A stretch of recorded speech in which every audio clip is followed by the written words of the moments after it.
ஸ்ரீ அவந்தி திருத்தல மாஹாத்மியம் 11ஆம் அத்தியாயம்.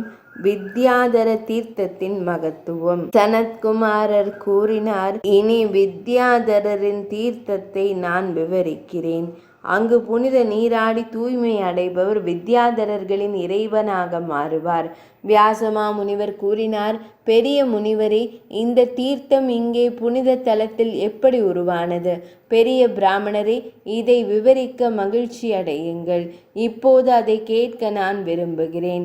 சனத்குமாரர் கூறினார், முன்பு வித்யாதரர்களின் பெயர் இறைவன் ரூபதரர் இருந்தார்.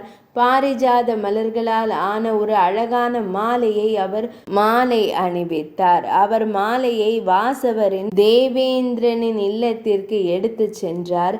வாசவரின் முன் நடனமாடும் மேனகையை அவர் கண்டார். நடனத்தின் போது அந்த மாலையை அவரால் அவளுக்கு வழங்கப்பட்டது. அந்த மேனகையை தவறான இடத்தில் நடன மேடையில் அவர் புகழ்ந்தார். அவள் மாலையால் மயங்கி போனாள். வித்யாதரனை கோபமடைந்த தேவேந்திரன் சபித்தான். பாவம் செய்யும் துஷ்டனே, பூமிக்கு இறங்கு.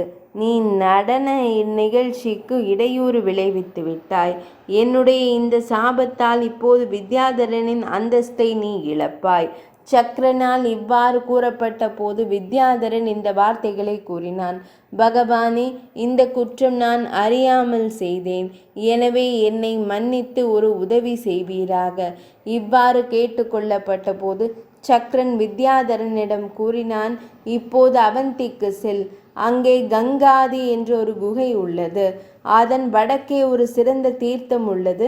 இது 3 உலகங்களிலும் வித்யாதரம் என்று அழைக்கப்படுகிறது. அது மங்களகரமானது. அங்கு பக்தியுடன் புனித நீராடினால் ஒருவர் வித்யாதரர்களின் தலைவனாக மாறுவார். எனவே நீங்களும் அங்கு விடாமுயற்சியுடன் புனித நீராடுங்கள். சக்கரனால் இவ்வாறு கூறப்பட்டவுடன் அவர் அவந்தி பகுதிக்கு வந்தார்.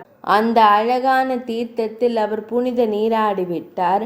அந்த தீர்த்தத்தின் செயல்திறனால் அவர் தனது அசல் நிலையை மீண்டும் பெற்றார். இவ்வாறு வியாசமா முனிவரே, மங்களகரமான வித்யாதர தீர்த்தம் விவரிக்கப்பட்டுள்ளது. அங்கு மலர்கள், சந்தனம் மற்றும் வாசனை பொருட்களை, நறுமணமிக்க பொருட்களை வழங்குபவர் இந்த உலகத்திலும் மற்ற உலகத்திலும் அனைத்து வகையான இன்பங்களையும் அனுபவிப்பார். 11ஆம் அத்தியாயம் இனிதே நிறைவடைந்தது.